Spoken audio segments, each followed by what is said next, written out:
Hi guys, welcome to my YouTube channel, Connected Crime Official. Today we've got the Chanman, who we will be talking to, Jason Challoner. Jason, how are you? Hello, how you doing, Shaq? You alright, mate? I'm good, thanks mate. Yeah. Right, let's get straight into it. Yeah, man. Let's talk a little bit about your life in crime and when it started for you, Jason. Well, the first bit... First experience you the had. first bit of crime. Yeah. Well, how it led up to was Yeah. when I was 13. Yeah. Obviously, around the estate with the lads, Yeah. young. I was 13, all the other older lads. See, Yeah. because around there, they're all older than me. Yeah. Do you know, like 16, 17. Yeah, so they were impressionable. Yeah, well, that's all exactly, because you want to look up to you look up to your older peers at that age, don't you? Do you know what I mean? I'm 13, they're 16, 17. Yeah. Then it just...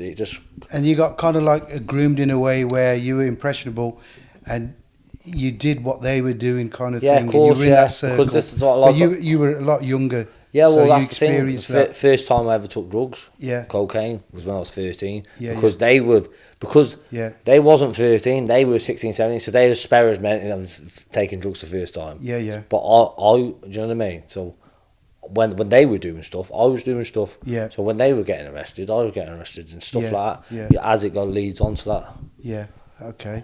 And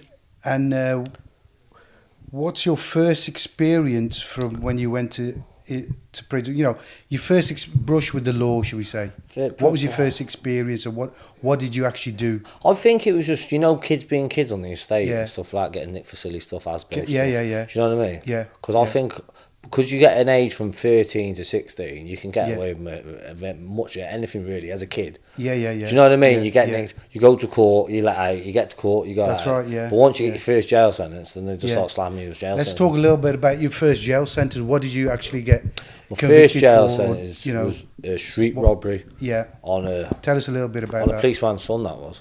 Okay. It was quite, I didn't know. It was like I said, I was with an older lad. How old were you when I was when youth. that happened? I can't remember. I went to youth offenders, so I was young. Okay. But yeah. but it tells you, because my code Yeah. was a YLY. Okay. Do you understand? So Yeah. I was young and he was old. He was So older. I just followed suit. You know how it Yeah. happens Yeah. when Yeah. you're young. Yeah. So that was your first kind of interaction with the law. Yeah. And then obviously it kind of went a few notches higher and stuff. So what was your next experience where you know what I mean, you've got seriously convicted for something, how old was you when you did a long prison sentence? The biggest one was the armed robbery. Yeah. Oh yeah, because I was. How old was you when you did that? Well, I would have been 20 because Yeah. I did the robbery, street robbery. Yeah. And then obviously I come out of jail and Yeah. obviously just in and out, just doing what you're doing with the lads. Yeah. Then it went on to, I was 20, so so I went to jail for YOY. Yeah, then it YOY. was young, and then it was, no, it was youth and then YOY. Because you Yeah. got youth offenders, then YOY, then Yeah. adults, didn't you? Yeah. So then that was a shock. Yeah. Till, knife, all that madness. Just Yeah. still young, Still young. stupid. Yeah. Not As you are when you're young. yeah. You know. Yeah. That was more serious. I was when they're doing IPP sentences. IPPs, yeah. Well, the yeah. judge said to me if I was over 21, because I'd be classed as a proper adult then. Yeah. He would have given me an IPP sentence. So you got 4.5 years for that sentence. Yeah. What was life like when you got sentenced? You probably, how old were you when you 20. went to 20? Okay. Yeah. What was life like when you went to jail? It's just Did you you think it's a forever, don't you? Yeah. 20, yeah. you're yeah. 20-year-olds. You just got 4.5. You just think got it's 4.5. You think What it's was your forever. thought when you got that sentence? When the judge give you that sentence? To be fair, I thought, 4.5, fuck it. Did you think I like, just thought, fuck it on me my now. world's just Yeah. fell apart, or did you think, I'm going to get on with it? I thought, I'm just gonna fuck do it on me, and that's going Just on. get on with I'm it. quite like that Yeah. though. Yeah. I adapt myself to the Yeah. environment wherever you put me in any Yeah. situation. Like Yeah. people, I can go around any sorts of people and Yeah, always been alright because I can adapt. And I'm not a dickhead. I'm not. Yeah, I'm yeah. a morals there. I'm not Yeah. a bully or nothing like that. I'm Yeah, not, yeah. but I don't take the piss out of people. Yeah. And I'm quite have a laugh with people. Yes. In jail, Yeah. if you're not a knob and you're not With robbing. jail and that, Yeah. you got to get on speaking from a little bit of experience, you got to get on with people when you're in jail. Of course you have. You know, if you can either make life easy for yourself, or you can make life hard for yourself. Because I was, well, basically, when I was in jail for that, what a screw used to say to me, he said, you'd be a good lifer because I was always, I thought, me and now, so there's no point being depressed because there's nothing, that ain't going to get me fucking nowhere. I just used to have a laugh with the lads. I never, ever had trouble in jail. Because I always used to have a laugh with the Manny lads, the Brum lads. Do you know what I mean? Yeah. If you're not being a dickhead and you don't try and be, and you're not throwing your weight around, and you have, and you can have, and you've got banter. That's right. Because everyone used to say, "Oh, you're funny." Do you know what I mean? I used to be the funny lad in there. Do you know what I mean? Fuck around, terrorise the screws a little bit. Do you know what I mean? Push the boundaries. Not take things seriously. People can connect with you. Do you know what I mean? Because always trying to push the boundaries with the screws, and the lads used to love it. That's right. Yeah. And it's just he's funny. He is. Chanman's right, man. He's funny. You know one of them ones? Yeah. One of them ones. I always got on with it, like. So you had like an easy kind of flow through prison. You know, you didn't get involved in any fights, or was that kind of? Nah, not really. Inside? I did have a couple little scrapers, like scraps. You do, especially in the YOs and you do in the YOs. That is, but adults is nothing. Adults, nothing. Because everyone's like, you're grown, ain't you? You know what I mean? If you're not a knob and you're not robbing pads, you're same, ain't you? Yeah. Do you know what I mean? And how did you find when you were in prison? It's a lonely place when you're in there because you always think about the people on the outside. And did you have any of your friends coming to visit your family? Obviously, your family. My standard, but I didn't want people to come and visit me because I used to think, why you come and see? I was sitting on a visit, and I watch them go out. I just want to go out with them. I just say, listen, just lock myself off. My family used to say to me, you want to visit? I say, nah, I'll see you when I'm out. I'll ring you up here. I didn't even really ring many people up because I thought, I don't want to know about that. This is my world. This is my environment, I'll make the best of it. I'll have a laugh. I'll train hard. And then I'll get on it and go, I never really... my mum used to say to me, she goes, you're getting institutionalized. Because when I started to come, like, get out from a release, I used to think, fucking be a bit scared. I think, fucking hell, what am I going to go into now? Do you know what I mean? Because it's been a couple of years. Do you know what I mean? Yeah. You get like that because you're comfortable, in you. You felt like a little bit institutionalized inside because you're thinking... You're in a routine. You're going to the gym. Because you went in at a young age and you're getting out, you think, I don't know anything different. I think I grew as a man in jail because obviously, after that getting out, I did the recall. Because I did a full recall. So basically, I did, out of 4 years and a half, I did 4 years basically. Because I went and I got recalled. So then I'm back in adult. What did you get recalled for? I don't know. I think I was still a bit young, so I didn't really give a fuck. Okay. Do you know, like, a bit naive. Do you know what I mean? Fuck probation. Who the fuck are them? I've been in Dutch dummy centres. I don't give a fuck. But then you get, I'll only do it 28 days. No, they slammed me for the full recall. Full recall. Yeah, they had me right off. Okay. But because it's adults, I was an adult there then. Yes. So then I'm 21, but I'm with adults. Yeah. So then I'm like, from young, I've been like, from YOs, and you see that you're in juvies, and then you're in with YOs, because it's mixed in Stokeheath. Yeah. Do you know what I'm saying? Yeah, so then you're learning with olders. And then when you're doing YOs and then adults, then you're learning with adults. And prison is an experience for you. Was it like you learned how to not do things wrong when you were out? You know, it's like a school, isn't it? 100%, of learning stuff in there. You know, listen, it's either like you look at it as a positive when you get out, but I don't think you would have looked at it as a positive because you were still young. I think with age, you know, you improve with how you think. Taught me a lot, to be fair, because I was in there with men, like, because I was in there. There's some proper kids in there, like some scousers. They were like millionaire fucking drug conspiracies and that. They're proper. I'm only young. Do you know what I mean? These are big men who've done big things. And I used to hang around with them every day because they used to say, I was young but I was funny, and they're like, oh, come and sit on our table. Do you know what I mean? So you looked up to them and and they told you that some of their stories. Yeah, and they were mad. They like proper like geezers, like, and they're doing proper things. And obviously when you sit with some people for months and months and a year and it comes back with the same sort of lads, and then mindset improves. Yeah, I'm 20, 21, and they're men, do you know what I mean? And jail, you learn bullshitters. You hone your art and perfect it when you're inside to do something on the outside you know, that's not going to get you caught, kind of thing. Put it this way, after all them sentences, because they were stupid sentences because I was young. Yeah. I never really went to jail for anything so long after that because I was getting NFAs on things. Yeah. Because I've just been in there with all them and I've heard them, this is how you get nabbed with this phone, or this is how you get nabbed. When I come out, I knew to stay away from that. You were clued up. Yeah, clued up, You navigated yourself through crime and thought, well, I'm not going to do this, I'm not going to do that, but I can do this if I want. If I did that, I'll be doing it that way, and that's why you got an NFA. That's why. Yeah. Because you've just done years with lads who and got not guilties and been on remand, and you're seeing them and how they got off the charges. You know what I mean? It was a learning curve, but not in a positive way at that time of your life. No. But when you got out, you know, when you got out from your sentence, from doing your full stretch, what happened with your life then? Did you go back into crime, or? I think I've always been in it. Did you think like, I don't want to go back to jail, I'm going to try and turn? Yeah, I did at the start. But then you just get sucked back into it. Yeah. But it wasn't like, I was always in bits and bobs, but I wasn't like doing mad stuff. Do you know what I mean? Yeah. Like them robberies, I knew not to do them robberies again because obviously the IPP was out, and obviously I was warned for that IPP on the last one. Yeah. When you get 3 robberies, that's it. You automatically get an IPP. You strikes are out, 3 strikes off in you. Yeah. Do you know what I mean? So I stayed away from them crimes. The robberies without in my head, that's done. So it was different things then. Do you know what I mean? Then you evolved in like little petty stuff kind of thing. When you got I got arrested. I've been arrested for witness intimidations. Yeah. Blackmail. Yeah. Drugs.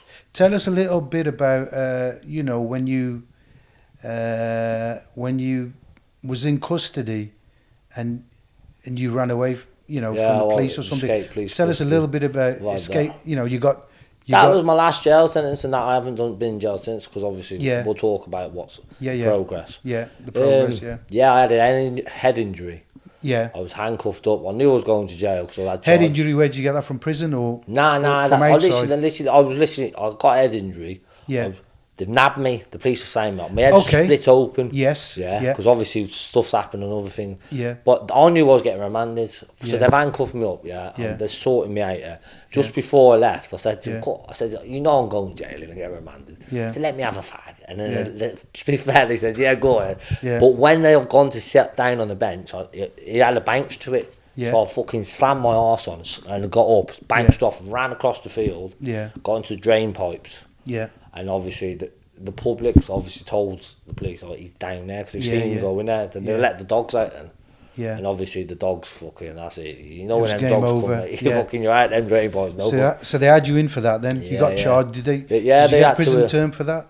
Yeah, I got jail for that. They had to, I was in the, escort, I had a police car, I was in the middle. Because when you caught a class of escape police custody, they don't get bail no more and stuff like that. Do you know what I mean? They don't like to. Yeah. So what prison did they take you to? Did they take you to a Cat A or nothing? Nah, Hull. Hull. Okay. Hull. That's the last sentence. That's the last sentence you did see. Yeah, that was it. That was it. Wasn't really. It's not like robberies or drugs. Or anything. That was the last then. Yeah. Obviously, because I had my daughter. Yes. Thing is, I always said when I'm a daughter, because I had my daughter at 25. Yeah. I said I didn't want to. Because, do you know what I mean? Yeah. I didn't want to so you got out of that prison sentence and decided that jail wasn't for you. You wanted to move on positively. Yeah. I always said I didn't want to see my daughter come and see me in jail. Yeah. Yeah, but... And that obviously affected obviously, my daughter was born by then, but it was only a small sentence. So after that, I thought, because if I ever get a big one, I'm never going to see my daughter. Yeah. Do you know what I'm trying to say? So and I was bang on the sessions and stuff like that. Yeah. I was trying to get off them and... Yeah. So when you got out, did you take drugs? Obviously, you took drugs at a young age, but when you got out from that sentence, obviously you're in that party kind of scene where, I think it's because when I was younger, obviously, from a young age, obviously, I got ADHD. Yeah. I never knew I had borderline personality till I was older. Mm-hmm. Because borderline personality is when when you have something mad happen when you're younger. Yeah. Like basically, I think is when obviously sniffing when I was 13, didn't know what sniff. I didn't even know what sniff was. Never drunk before. Yeah. You know what I'm saying? Then you were exposed to it at a very early age. Because when I first had it, someone said to me, "I have that." I didn't even. It was what trauma. Not just that. My friend killed himself when I was young. I've had friends die, and obviously, I think for a young person going in and out of jail, you went through a lot. In and out of jails as a young person. I did all my, I did juvies, YOs, and cons, and I was in more than I was out. Yeah, yeah. Do you know what I mean? Yeah. So that's, and obviously stuff with my family. I don't want to get too much into it, but I didn't have the best upbringing, if you know what I'm saying, because there's domestics going on in the house. Yes. This is what that's what they say triggers off your borderline personality. Yeah. Because my father was an alcoholic. Yeah. Do you know what I'm saying? So there was that there all the time, seeing him pissed up every time, all the time. Yeah. Do you know what I'm saying? In the household like that, with arguments and screaming, do you know what I mean? Fighting going on. Yeah. But just living like that. And that's why I think because all that was going on, that's why I think I used to go out with all the older lads. Yeah, because I didn't want to be in the house. You didn't want to be in the house. You want to try and forget about what's going on in the house. Because it's domestic, because it's all domestic drinking, kind of thing. Fights. Yeah, your mom's getting slapped about. Do you know what I mean? You don't want to see that stuff, do you? You don't want to see that. So you're out there, and then you're looking up to the older lads. You're looking up to the older lads, and you're in a impressionable kind of age where you think, they're making money. They're making money the easy way, and you want a bit of that kind of thing. It easily led you down the wrong path. Yeah, because you see them with the chains and the motorbikes and the cars and the birds and that, and you think, I'll have a bit of that. Especially because when I was like younger and that. Yeah. And obviously when you start seeing them and they've got birds, and then birds start noticing you and stuff like that, and you start it's like addiction really, isn't it? Do you know what I mean? Okay, you know what I mean? And it just goes. And one thing led to another. You got involved in drugs. You were. I've always I've took drugs all my life anyway. Took drugs. Did you sell drugs? Well, I got arrested for supply, but I got that down to personal. Okay. Yeah, but always involved in drugs, if you know what I'm saying. Yeah. But what about? Did you have any addictions, or other than your ADHD, mental kind of health? Did you have any help? Did you reach out to anybody regarding? But I didn't know. Your help. I didn't know I had borderline personality. But when I come out of jail and I had my daughter, I thought. My mum said, listen, you've got problems. You have mentally got problems. Yeah. I always knew of that. I was not always right anyway. Yeah. I knew I had ADHD because they had me there. And I went to the mental health and they said to me, well, I was sitting there with my mum and I heard some woman say, to some other woman, I got borderline personality. And I turned to my mum and said, fucking hell, she's mad, she is. But when I walked in there, the psychiatrist said, you've got borderline personality. But it sounds mad. Yeah. But it's not mad. Quite a few people have got it because it's just traumatic things when you're young and it triggers you off. And then obviously, when you've got that, because of the addiction, it made it worse from taking, sniffing, drinking because I'm self-medicating. Yeah. Because my head's fucked. But you're not realising you're making it worse because you're making your mental health worse. Yeah. Because every time you're sniffing and drinking, you get the come downs and you're getting worse. That's right, yeah. So from that point of taking drugs and, being around, I'd say, negative people. I've had mad stuff happen to me. Tell me one of your stories where, you've been involved where somebody's kind of knifed you or something. Well, you can see I've been stabbed in the head. Yeah. I've been stabbed twice in the head. Yeah. Got 2 stab Tell us a little bit about, you know what I mean? the things that have happened to you. I've been stabbed 7 times, isn't I? Yeah. You know what I mean? I've got scars all over me. Yeah. I've got 2 on my back. Yeah. I've got one on across my face. I don't know if the camera can see. Yeah. Yeah. I've got one there. Do you know what I mean? Yeah. I've got them all over me. Like, do you know what I mean? How do you give us a story on how you got, one of them scars, or Well, it's just the thing. Well, this one was through a window. This one. Okay. What happened? I got sliced or stabbed. I was in the kitchen in it, and someone come through a window, stabbed me. Yeah. I've been stabbed twice in the back. Yeah. I've died twice. Tell us a little bit about that. Well, one was, I had an injury. When they said die, I was basically, I got rushed to hospital. When you're going in and out. Yeah. That was a stab wound. But the one when I died, I was in when I was in intensive care. Yeah. This is another thing about, I was in a party gaff and I was drinking. And I don't know what people know about GHB. I don't know what GHB is. Yeah. Basically, someone put it in a drink, a whole bottle. So I'm drinking a drink thinking I'm asleep. I've gone and knocked on my mates and bumped the next minute I'm on the floor. They brought me back to life twice. And I woke up when all my family's there and that. I didn't even know what world is in. They was like, what's happened? They said, drugs in it. Yeah. And obviously you got your mum crying, your brother crying. I've got tubes coming at me. I've got piss bags coming at me. Do you know what I mean? Yeah. That's when you start to realise. I was going to say, did that trigger it off? Yeah. And when you realised, it's a slow process through my life because, yeah. people just say, "You're fucking mad. You're still out." My brother used to say, "But you're still going out and you're still doing shit." Yeah, yeah. Oh, you've done this. Your face is stabbed. Your thing there. You've been stabbed there. And we woke up in hospital. You've been fucking thing. You're in and out of jail.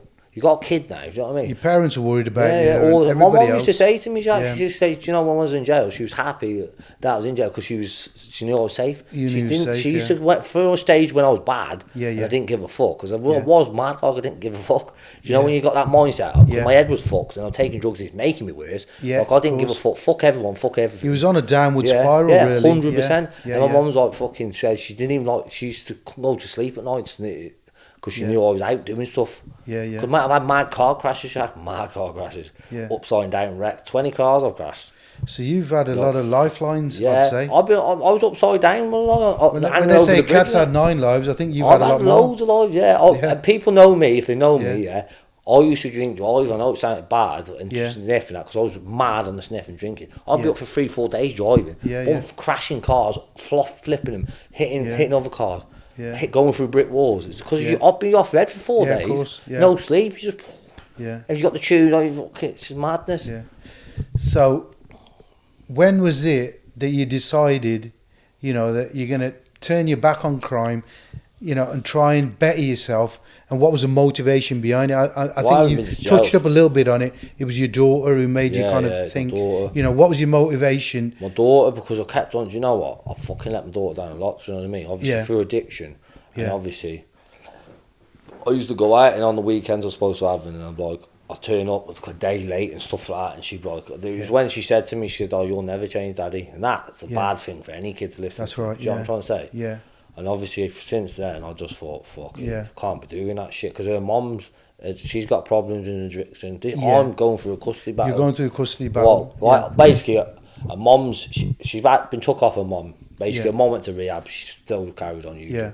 So obviously, she's gone with her auntie. Her auntie doesn't like me, because obviously, do you know what I mean? Yeah, yeah. Me and hers had mad stuff back in the day. Yeah. Obviously, how I was. Yeah. You can understand. She thinks I'm fucking lost the plot, do you know what I mean? Yeah. So the stuff I used to do was insane, do you know what I mean? Yeah. It's for a normal family. So then obviously, I don't want her to not have a father or a mother in her life. So now I've had to, social basically, I have to stop drinking. A lot of crime and all that has to stop, or I won't get her. Do you know what I mean?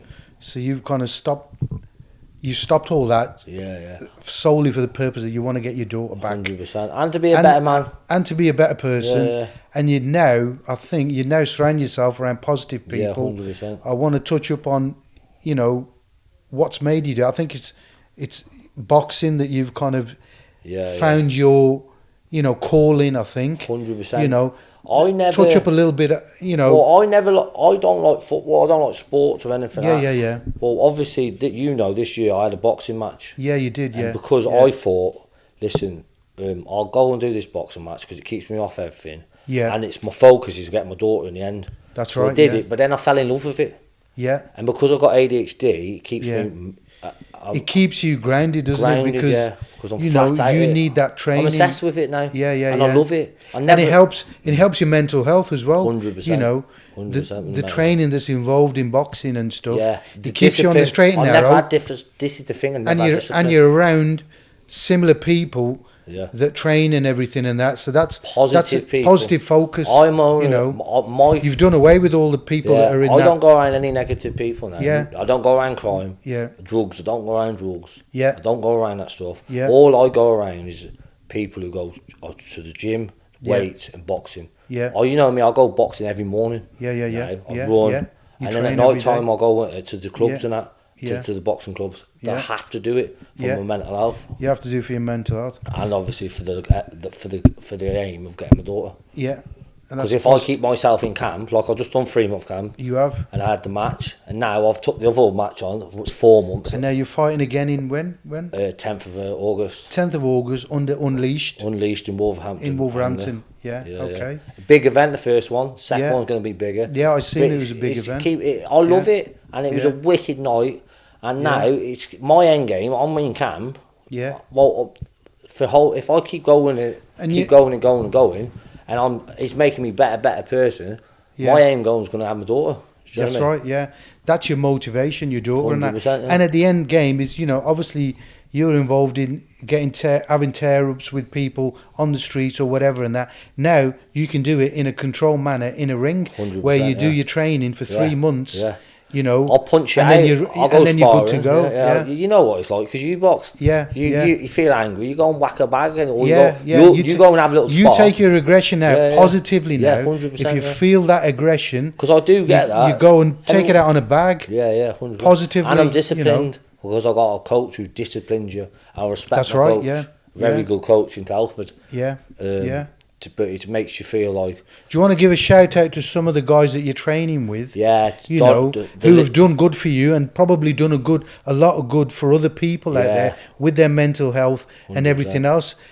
Just. Well, Arthur the General. Yeah. AKA the General. And he's the one who owns the Unleashed events. Yeah, he does the Unleashed. He's doing a big thing in Telford for a lot of lads like me. Yeah. We've got troubles or had problems or beefs. Instead of going out and fighting or noise or anything else coming in, you're doing it in a control thing with a security team, with ambulance. Yeah. Do you know what I mean? It's properly done, properly done, And it's making people come off like the mental health better, addictions, fighting, beefing.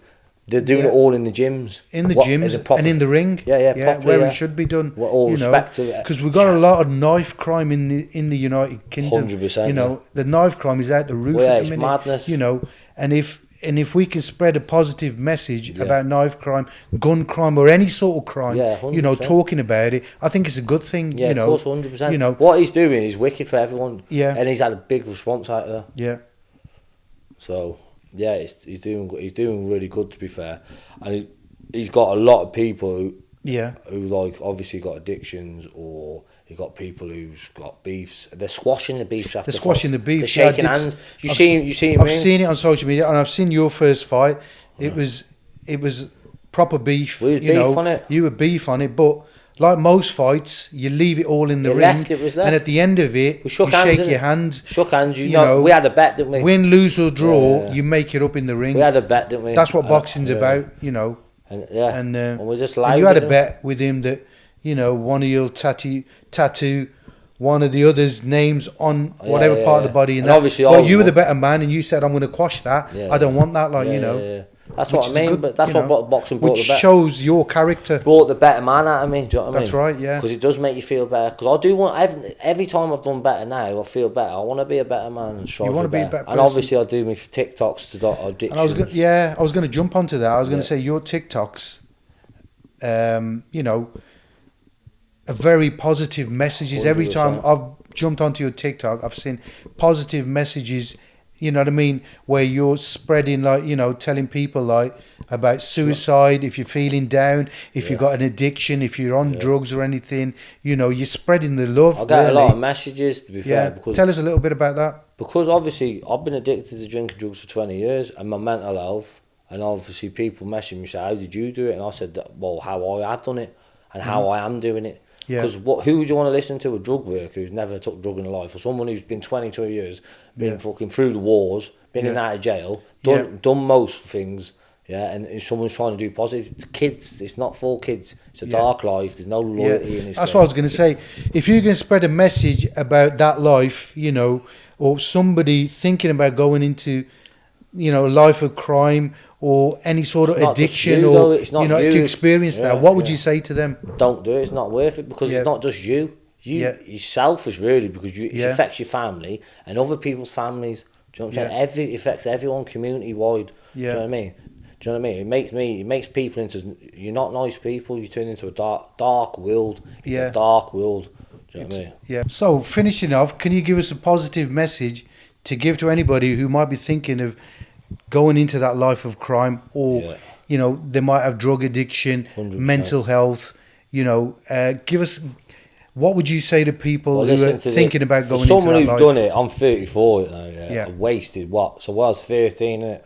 Yeah. So what? I've had 21 years of trauma. Yeah. Because it's not fun, it's a dark place. And do you want to wake up with tubes coming out here, and watching your mum and your brother cry and thought that you were dying because you've died twice on the way to the hospital, do you want to see them memories in your head? Because it's not a nice place, and I guarantee you there's only trauma through drink, drugs and crime. 100%. When you get slammed on them doors and you go behind and you think, fucking hell, when you're young, yeah, if you're young, oh, well, I can't see my mum for 2 years. I can't, like, do you know what I mean? I can't go out and have my tea with my mum or my brother, or, do you know what I mean? Like, family stuff. Yeah. I'm missing two birthdays. I can't be with my mum or my brother. Yeah. When a young kid, that stuff just gets to you. And then your trauma comes then. Yeah. You don't realise it till you get older, to my age, and you realise this was trauma. But it's too late then. You get fully into addictions, or you get fully into things, and then friends snake friends, and shit happens. It's a dark world. It's not a world to be. Yeah. Get yourself in them gyms, and you'll feel like a better man every day. And our positive message to people would be, knife crime, put your knives down. Put your knives down and get in the ring. Put your knives down, get in the gym. If you think you're a bad man, just go get in the gym. Have a tear up and shake. Have a tear I guarantee you, have a tear up in the ring. Yeah, you know for a fact if you boxed. You know if you go step in the ring, if you got beef with him and you have a good scrap in the ring, you got respect for that man. Then like you did in your first fight. Yeah, it was real beef. Yeah, it was real beef. You know, and you left it all in the ring. You beat the guy. You know, and you shook hands at the end of it, and we hooked.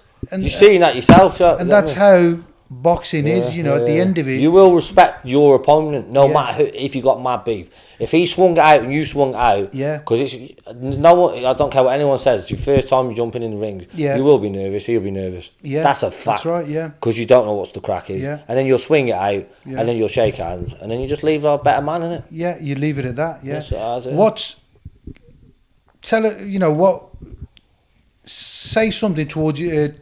To about your fight and stuff. People that who want to buy tickets and stuff, where they can buy tickets to watch you fight. Gypsy General Instagram, if you go on that, or if you message me on my TikTok. What's your socials? My Instagram is Chanman UK. And then the TikTok Chanman the Champ.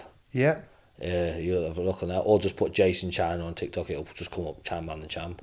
Perfect. Yeah. And do you want to do yours? And my channels are Connected Crime Official on TikTok, Instagram, and YouTube. We talk about real life crimes and what people have been through, real problems, and try and come out with a positive message, and that's all we can do. And that's it. Thank you for joining us.